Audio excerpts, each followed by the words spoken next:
Is there any chance we withdraw from NATO? President Trump has talked about it. So two different conversations about security guarantees of European troops right on the edge of a hot war in Ukraine that is not a NATO member versus defending our NATO allies, if attacked. Those are two separate conversations.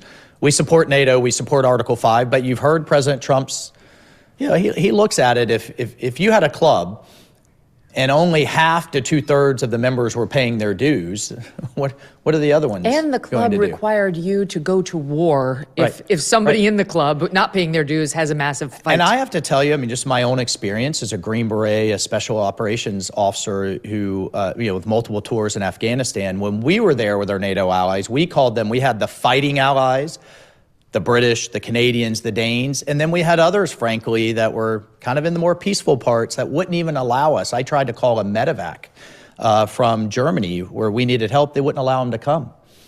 We tried to call for air support for some other allies, and they weren't allowed to do offensive operations, I guess only if the plane was shot at. They had what was called national caveats. So you have kind of my generation with Secretary Hegseth and others that have seen this kind of play out on the battlefield.